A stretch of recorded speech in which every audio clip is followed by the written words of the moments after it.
The rancher pretended to sleep to test the Apache sisters, froze when he heard their plan.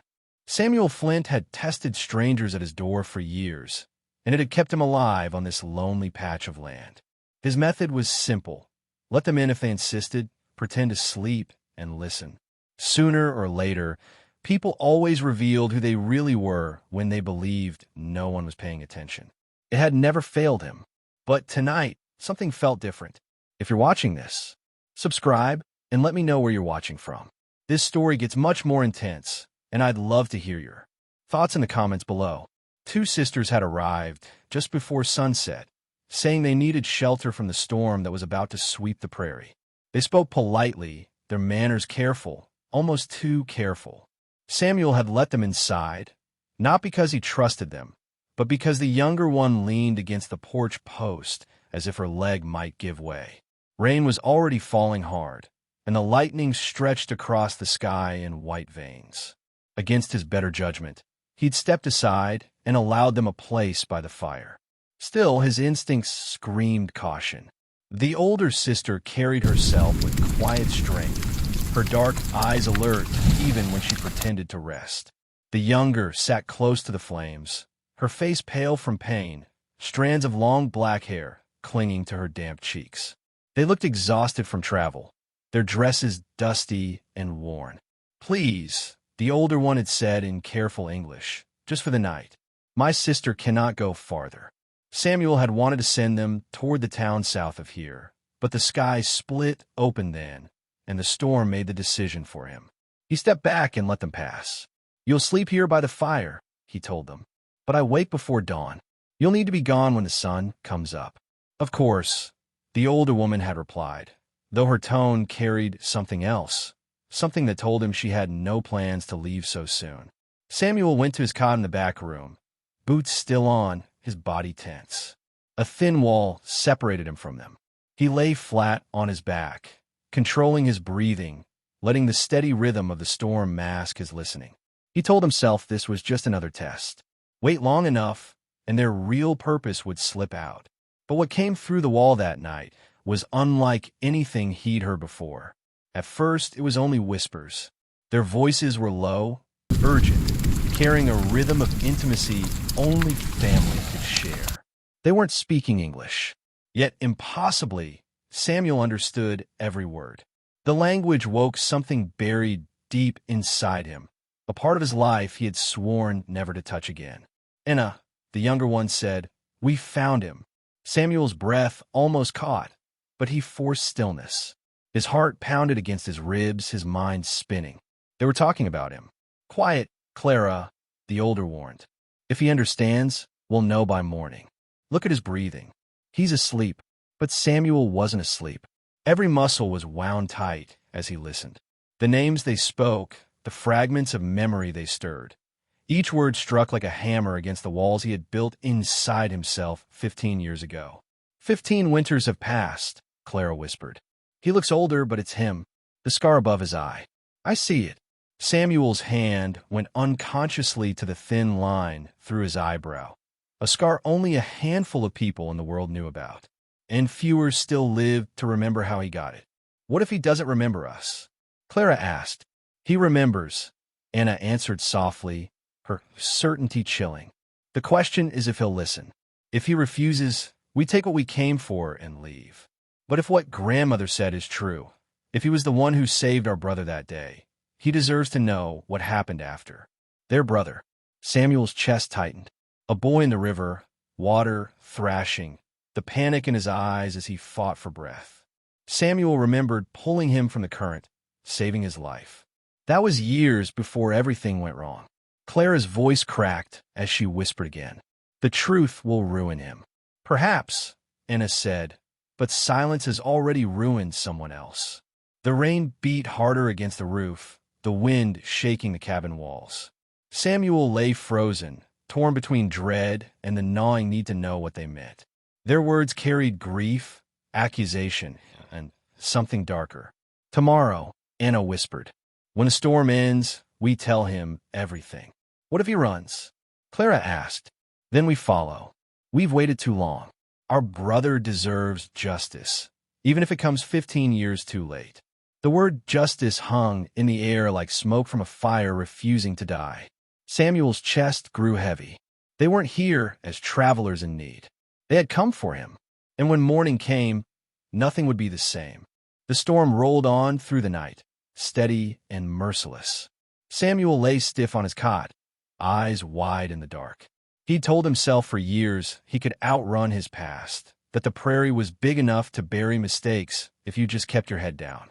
But the sisters' whispers clawed at every corner of his memory, dragging back faces and places he had tried to erase. He shifted once, slowly, making the cot creak. On the other side of the wall, the voices fell silent. For a few heartbeats, the only sound was the storm. Then the younger one, Clara, let out a small, muffled cry. Not loud, not meant for him. It was the kind of sound a person makes when carrying grief too heavy for too many years. Samuel squeezed his eyes shut. He didn't want to feel it. He didn't want to hear it. But it sank into him anyway. He told himself to wait, to endure until morning, and then send them away. But their words wouldn't leave his mind. Our brother deserves justice. Those 4 words churned like broken glass inside his chest. The memories came harder now. The boy they spoke of, Thomas. Samuel could still see him at 8 years old, laughing after Samuel dragged him out of that raging creek, hair plastered to his head, coughing up water, but grinning with a pride too big for his little body. Thomas had grown into a teenager hungry to prove himself, bold in ways that scared even grown men.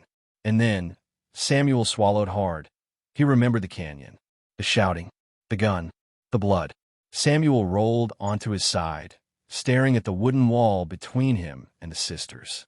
The fire on their side had burned low. Shadows flickered across the cracks. He tried to match his breathing again, slow and steady, but his chest fought against it. He wasn't sure he could keep pretending much longer. Then he heard it, Anna's voice, soft but steady. Tomorrow, Clara, when the sun rises, he will answer us. What if he denies it? Then he denies it. But we'll know. Samuel clenched his fists. He wanted to shout, I didn't kill your brother. He wanted to tell them everything, all of it, the truth about Morrison in that day. But the words died before they reached his lips, because deep down he knew what his silence had cost. The storm began to ease toward dawn, the rain softening, thunder rolling away into the distance. Samuel hadn't slept a second. His throat burned with thirst, but he didn't move for water. He stayed in that tight cocoon of guilt and dread until the faint gray of morning pushed through the cracks in the wall. He heard them stir before he saw them, the scrape of boots against the floor. Quiet words exchanged, too low to catch. Then Anna's voice, louder now. Calm, firm, we know you're awake. The words cut through him like a blade. His stomach knotted. He pushed himself upright on the cot, staring at the bare planks of the floor. We heard your breathing change an hour ago, she added. You've been listening. He sat there a long moment before forcing his legs to move. His body felt heavier than it should. When he finally pushed through the narrow doorway into the main room, both sisters were waiting near the fire. The flames had burned low, but the morning light spilling through the window showed their faces clearly. Clara leaned on the table, her jaw tight, eyes red as if she'd been crying. Anna stood beside her, one hand resting near the knife on her belt. They looked nothing like weary travelers now.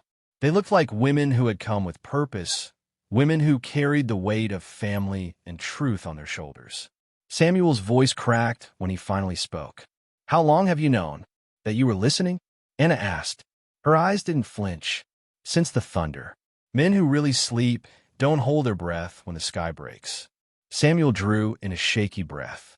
That's not what I meant. We know who you are, Anna said, stepping closer. Her tone was steady, stripped of any softness. The question is, what are you going to do about it? Silence filled the cabin, heavy as stone. Outside, the prairie was waking, birds calling, cattle shifting restlessly beyond the fence. But in here, time seemed to stop. Samuel felt the truth pressing against his teeth, desperate to be spoken, yet so poisoned by shame it nearly choked him. Finally, he forced it out. I didn't kill your brother. Clara's head snapped up, her eyes burning. But you were there. Yes, Samuel whispered. And you said nothing. His jaw tightened. He had no defense. None that would mean anything. You let him die in silence, Anna said. For 15 years, you carried the truth in your chest while his name was dragged through the dirt. Samuel's knees nearly gave out beneath him. He gripped the back of a chair, his knuckles white. I chose to stay alive, he rasped. No. Anna snapped, her voice sharp as a whip. You chose yourself. You chose money over justice. Samuel's heart lurched. His eyes flew to hers.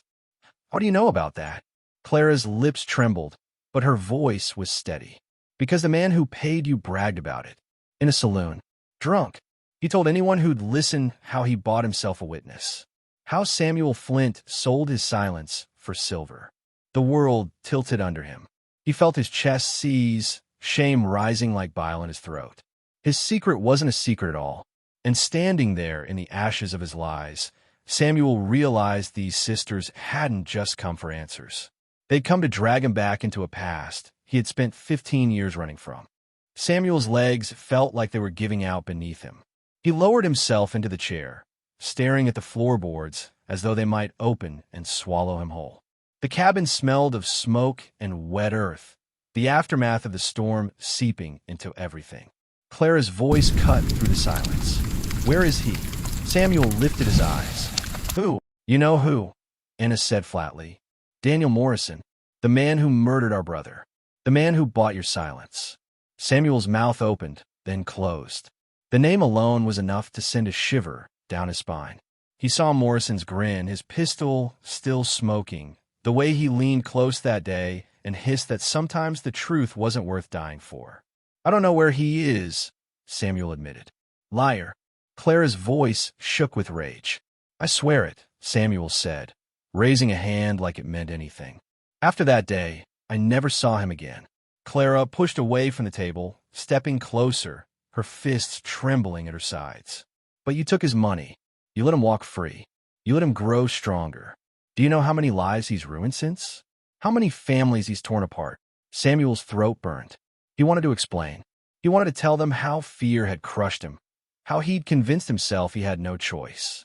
But looking into Clara's eyes, so full of hurt and fire, he knew words like fear and choice would sound like excuses. Anna's gaze stayed steady. We know he's alive. We've been following his trail for years. And everywhere he goes, he leaves behind death and theft. He's built himself an army of men who live off what they steal. He's worse now than he ever was then. Samuel swallowed hard. Why tell me this? Because you owe us, Anna said, her tone like iron. You owe Thomas. You owe every drop of blood spilled because you kept quiet. We came here for one reason. Samuel, you're going to help us find Morrison. Samuel's head snapped up. And then what? Clara's jaw tightened. Her answer was simple. Then you're going to watch him die. The room spun. Samuel gripped the arms of the chair, feeling the weight of their demand crash over him like a flood. You're asking me to be part of murder. No, Anna said coldly. We're asking you to be part of justice. Don't confuse the two. In the eyes of the law. Clara's laugh was bitter, empty of joy. The law had a chance 15 years ago.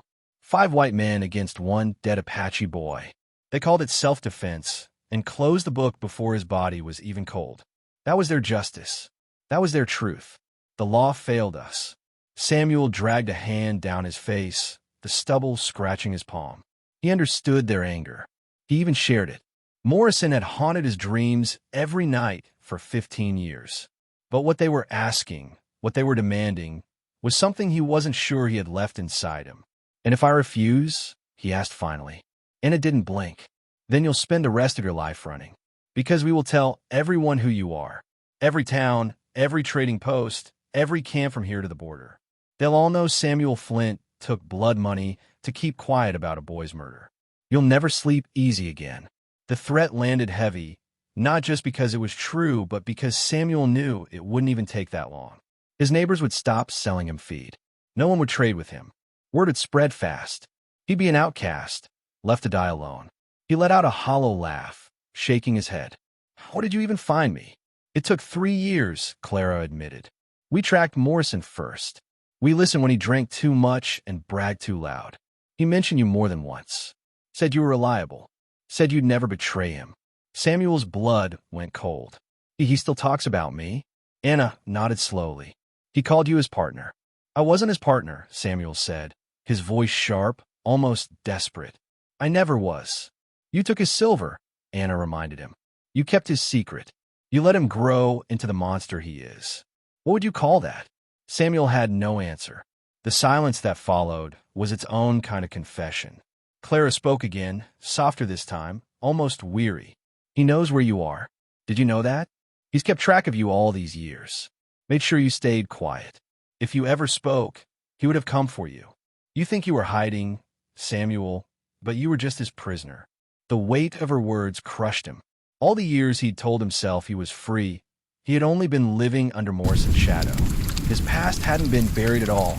It had been watched, controlled. Anna took a step closer, her eyes hard and unyielding. There's something else. Morrison isn't just stealing cattle anymore. He's planning something bigger, a robbery that will set him up for life. And he wants his old partner beside him. Samuel's chest tightened. What are you talking about? He's coming here, Anna said. Tomorrow, maybe the day after. He's coming to find you. The cabin went silent, except for the faint crackle of dying embers. Samuel felt the room tilt, his stomach turn. Morrison, here, after 15 years of silence, the devil himself was riding straight to his door. Anna's voice dropped low, steady as stone. That's why we had to find you first. Because when Morrison arrives, you'll have to choose. You either die as his partner or live as our ally. The sun barely reached above the horizon when Samuel spotted them. 3 riders crossing the prairie with unhurried confidence, their shapes growing clearer with every step of the horses. His gut clenched the moment he saw the man in front. Daniel Morrison. Even after all these years, the man hadn't lost that air of control, that dangerous calm that could twist into violence without warning. His hair was streaked with gray now, new scars carved into his face, but his eyes were the same. Sharp, cold, unforgiving. Samuel's mouth went dry. He turned from a window to where Anna and Clara stood near the door, both gripping their weapons. The storm had passed, but a different kind of storm was about to break. Get in the back room, Samuel whispered urgently. Stay quiet no matter what you hear. No, Anna said, steady and unflinching. We've waited 15 years for this. It's not going to end with us hiding in the dark. Clara's face was pale, her jaw set. If we don't stop him now, how many more will die because we let him ride away? Samuel's chest felt like it might cave in. He wanted to protect them, to send them where bullets wouldn't fly. But they weren't children. They were women forged by grief, sharpened by years of pursuit. They weren't going anywhere. Before he could argue, Morrison's voice thundered from outside, smooth and commanding as ever. Samuel Flint, get yourself out here, partner. We got business to settle. The word partner hit Samuel like a slap. Even now, Morrison still claimed him, still tied his name to that day of betrayal. Samuel's stomach twisted with shame. He stepped onto the porch, the boards creaking under his boots. Morrison dismounted, boots hitting the dirt with a solid thud. He walked forward, casual as if he owned the land under his feet. His 2 men stayed in their saddles, hands loose near their holsters, eyes scanning for threats. Well, Morrison said with a grin that never touched his eyes. You've done well for yourself. Nice little hideaway. Quiet, just the way I like it. What do you want, Daniel? Samuel asked, forcing his voice to stay level. Well, I've always wanted a reliable partner.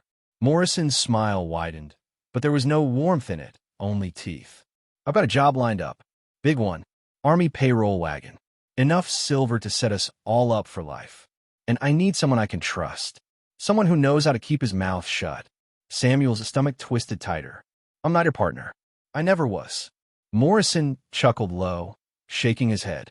That's not how I remember it. I remember you taking my money. I remember you disappearing right after, not saying a word. That's partnership behavior if I ever saw it. That was fear, Samuel snapped, heat rising in his chest. Not partnership.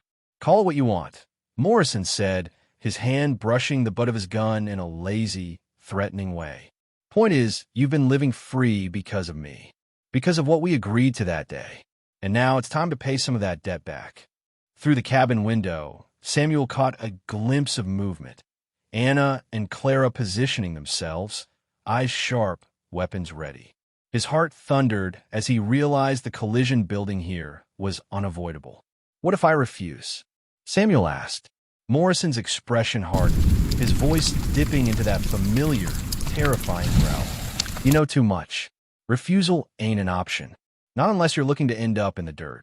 Before Samuel could respond, another voice cut through the yard like a blade. "Daniel Morrison." Every head snapped toward the doorway. Anna stood tall, rifle braced against her shoulder, eyes burning with fire that had been stoked for 15 years.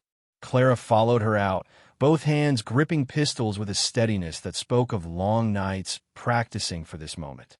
Morrison's face went pale as recognition slammed into him. His grin collapsed, his breath hitched. "No," he whispered. "It can't be." "Hello, Uncle," Anna said, her tone like stone. "We've been looking for you." Samuel froze. The word struck him harder than any bullet could. "Uncle." He looked at Morrison's face, at the shock giving way to anger, and he knew. It was true. The man who had murdered Thomas, who had destroyed so many lives, wasn't just a killer. He was their blood. Clara's voice trembled with rage, her hands steady on the pistols. "You killed our brother. Your own nephew. Your sister's boy. How could you?" Morrison's jaw clenched, his voice rising. He was reckless, always stirring up trouble with the tribes, making it harder to do business. He would have gotten us all killed. He was protecting our people, Anna shot back. Protecting them from thieves like you. Morrison's hand twitched near his holster. "I did what I had to do to survive. Family doesn't murder family for profit," Anna said coldly. For a moment, the yard went silent, the wind carrying only the distant rustle of grass. The two men at Morrison's back shifted uneasily, hands hovering near their guns, watching. And Samuel knew the choice was upon him. For 15 years, he had lived in the shadow of silence. But standing between Morrison and the sisters now, he felt something burn in him that he hadn't felt in years. Courage. He opened his mouth, and the truth came pouring out, loud enough for every soul to hear. "Daniel Morrison murdered Thomas in cold blood," Samuel said, his voice shaking with fury and release. "The boy never raised a weapon. He never threatened anyone. Morrison shot him down like a dog and paid me to stay quiet." Morrison's face twisted in rage, his teeth bared. "Shut your mouth, Flint." But Samuel wasn't finished. He stepped forward, the weight of 15 years finally breaking free. "I watched you kill him, and I stayed silent. But no more. I'm done running. I'm done being your prisoner." The air was electric, every breath heavy with the inevitability of what was coming. And Samuel knew, when guns were drawn, not everyone would walk away. Morrison's men shifted in their saddles, hands hovering near their guns, eyes darting between their boss and the armed sisters. The silence before the storm stretched tight as a wire. Morrison's sneer curled back into place, but there was no humor in it. "You broke our deal, Flint," he growled. 15 years I let you breathe. 15 years I kept you safe from every man who would have slit your throat for less. And this is how you repay me." "There was never a deal," Samuel shot back. "There was only fear. And I'm done being afraid." Morrison's face darkened. His hand dropped toward his holster. But before he could pull, Samuel lunged. He threw himself into Morrison, their bodies crashing into the dirt with a thud that sent dust into the air. The gun clattered loose for a moment as the two men wrestled, each fighting to gain the upper hand. Morrison was older now, but he was still strong, his grip like iron. He drove a fist into Samuel's ribs, knocking the air from his lungs. Samuel grunted, pain shooting through his side, but he clung to Morrison's wrist, desperate to keep the man's hand off the pistol lying inches away in the dirt. "Shoot him!" Morrison barked at his men, but the words froze in the air when they found themselves staring down the sisters' weapons. "Try it," Anna warned, her voice steady as stone, rifle never wavering. "I'll drop you before you touch those guns." The two hired hands looked at each other, hesitation flashing in their eyes.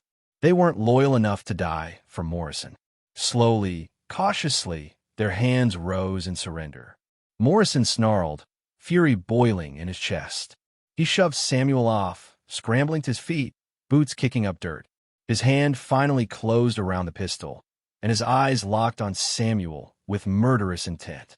But Anna was faster. The crack of her rifle split the morning air, echoing across the prairie.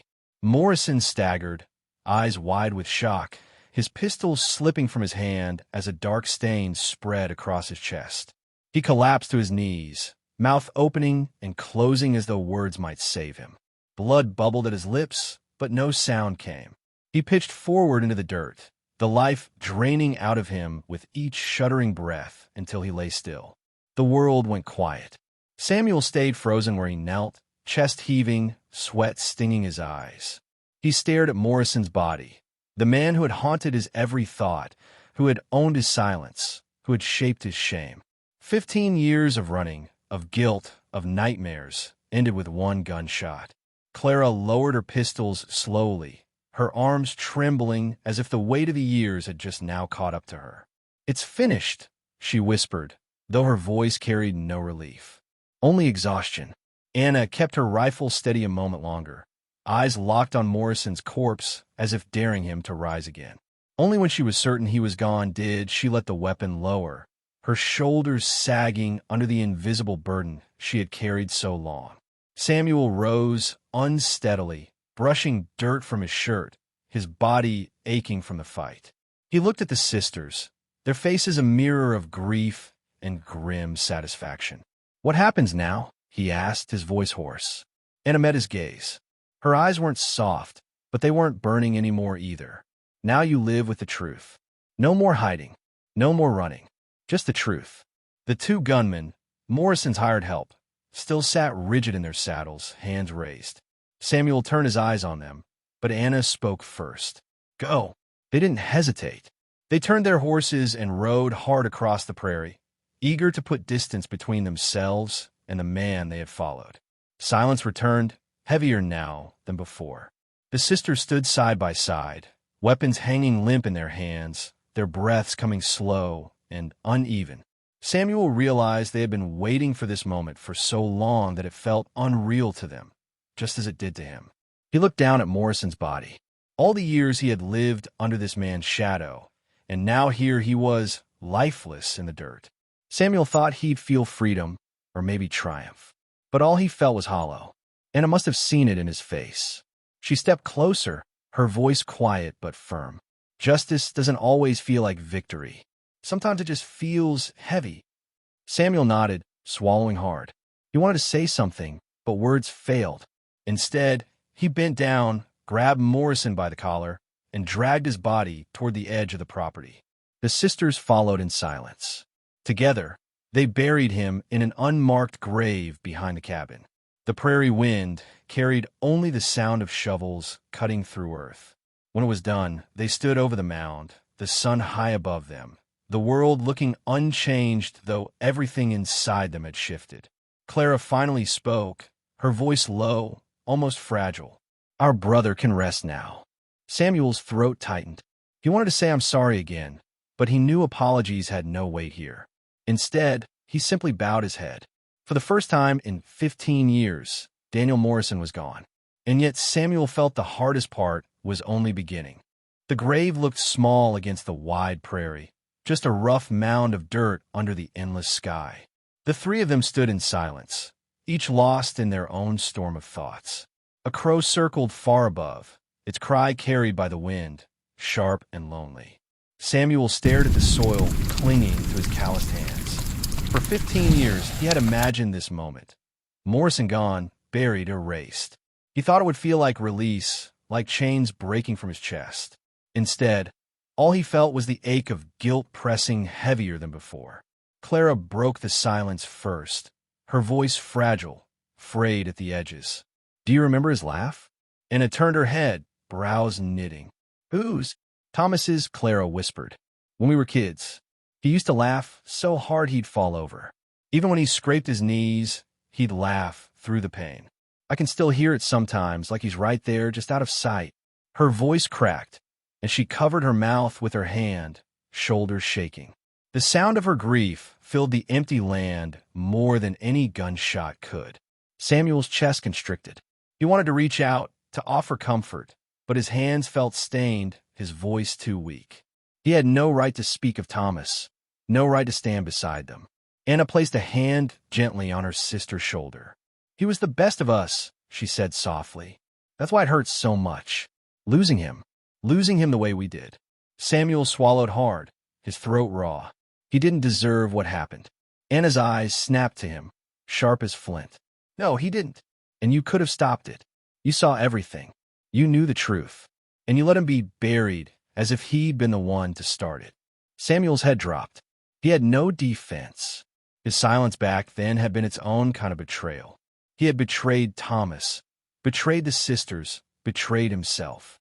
"I thought," he forced the words out, his voice low and unsteady. "I thought I was doing what I had to do to stay alive. But the truth is, I was a coward, and I've been paying for it every day since." Anna's stare lingered on him, unblinking. Clara wiped her eyes, looking away toward the horizon. For a long moment, no one spoke. The wind carried only the rustle of grass and the faint creak of the wooden fence by the cattle. Finally, Anna said, "Coward or not, you spoke today, and it mattered." Samuel lifted his eyes to hers, unsure whether to take that as forgiveness or a condemnation.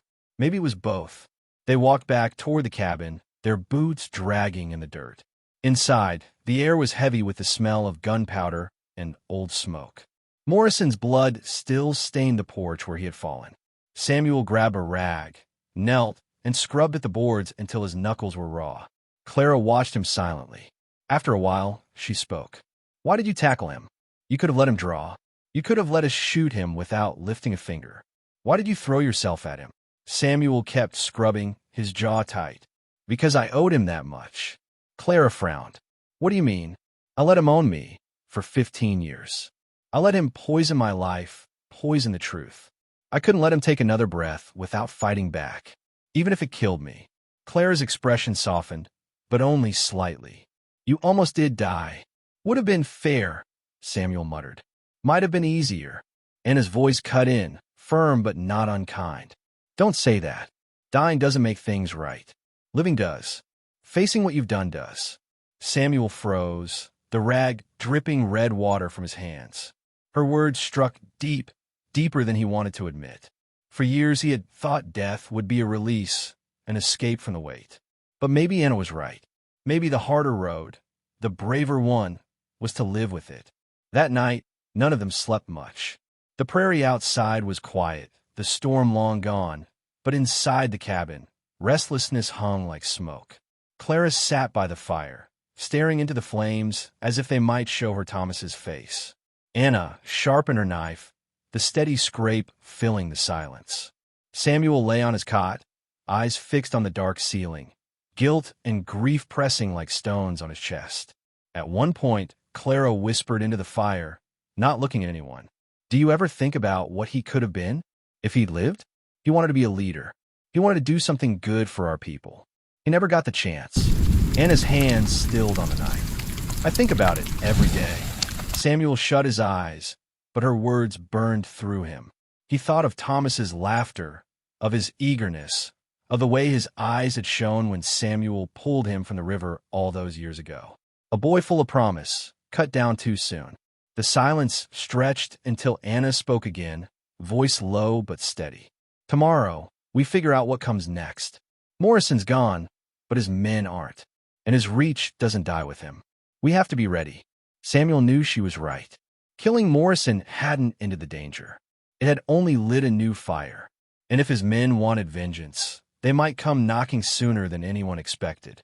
For now, though, the three of them sat in the flicker of firelight, bound together not by choice, but by loss, by guilt, by justice claimed too late. And Samuel wondered if he would ever feel clean again. The next morning came with a clear sky.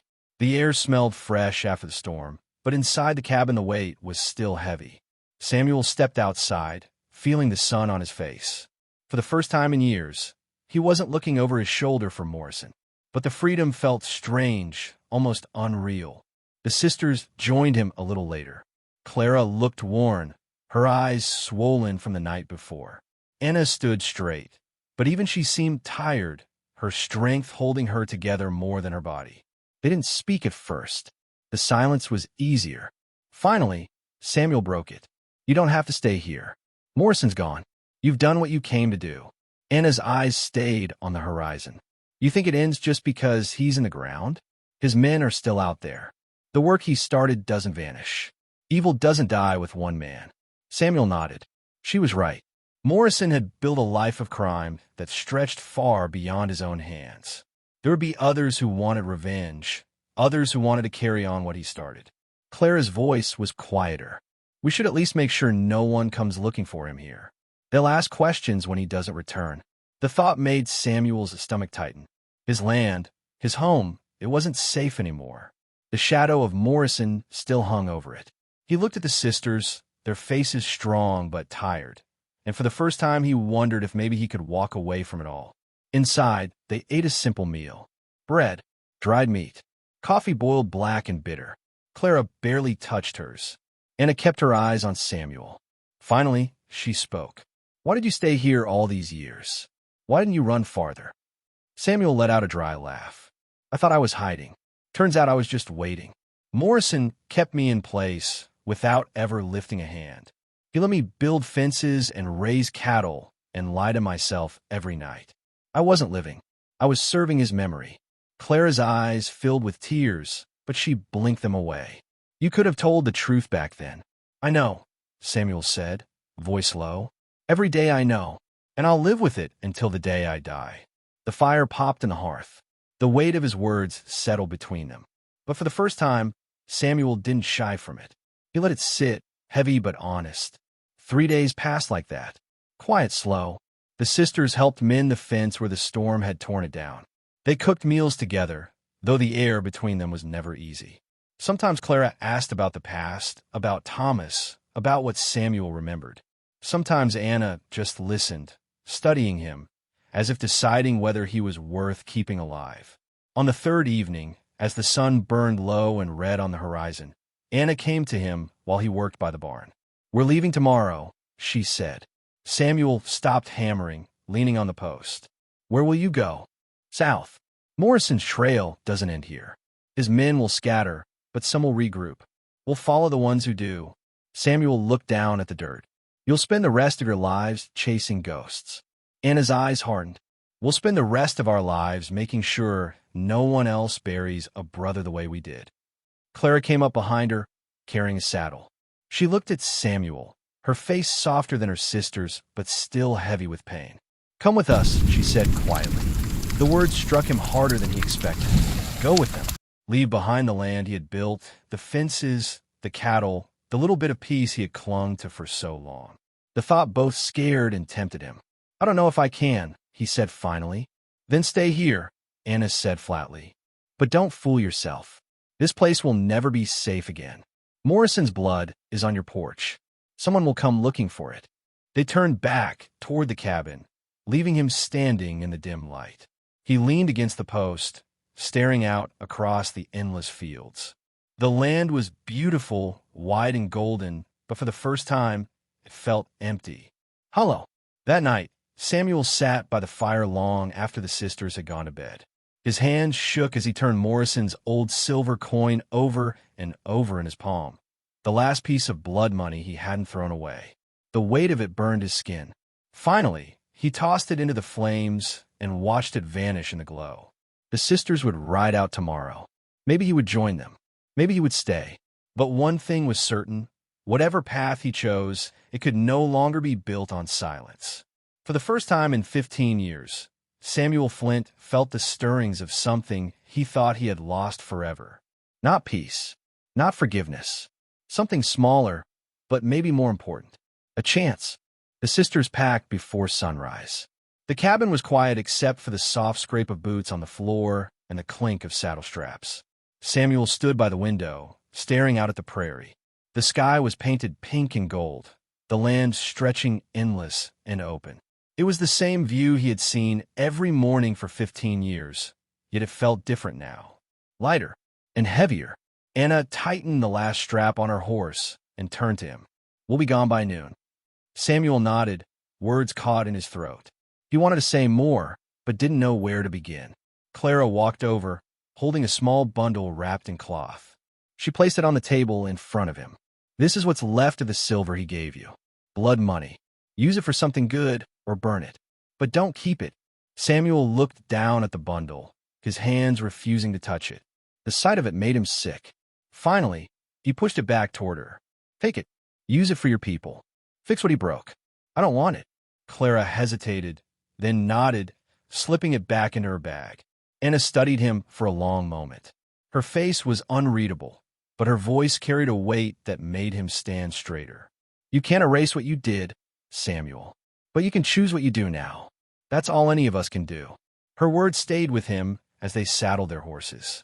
He walked them out to the edge of the property, the same spot where Morrison had first appeared the day before. The ground there was still scarred from the fight. The dirt turned dark where his blood had spilled. The sisters mounted up. Clara gave him a small, tired smile. "Thank you for speaking the truth, at least." Samuel met her eyes. "It should have been sooner." "Yes," she said quietly, "but at least it wasn't never." Anna pulled her reins, her horse shifting under her. "This isn't forgiveness," she said plainly, "but it's a beginning. Don't waste it." He nodded. "I won't." They rode off then, two figures growing smaller against the horizon until they were just shadows in the morning light. Samuel stood there long after they were gone, the wind tugging at his shirt, the silence of the prairie filling his ears. When he finally turned back to the cabin, he saw it with new eyes. The place wasn't a home anymore. It was a reminder of the years he'd spent hiding, of the lies he'd lived under. He knew he couldn't stay, not if he wanted to live different, not if he wanted to honor Thomas and the sisters who had forced him to face the truth. That afternoon, he gathered what little he owned. Tools, clothes, a few keepsakes. He left the rest behind. As the sun dipped low, he saddled his horse and looked once more at the grave behind the cabin. The dirt mound was plain, unmarked, but it carried more weight than any stone could. "I'll do better," he whispered, voice rough. "I swear it." He turned his horse toward the open prairie and rode out, the cabin shrinking behind him until it was nothing but a dot on the wide land. For the first time in years, he wasn't running from something. He was moving toward it, toward whatever life could still be built from the ruins of the past. The prairie stretched endless ahead, but Samuel felt something inside shift. A piece of the weight lifted. Not gone, never gone, but lighter, bearable. And with every hoofbeat, he carried the lesson the sisters had carved into him. You cannot bury the truth with silence. You cannot buy peace with lies. Running only builds bigger chains. The only way to live free is to face what you've done, no matter the cost.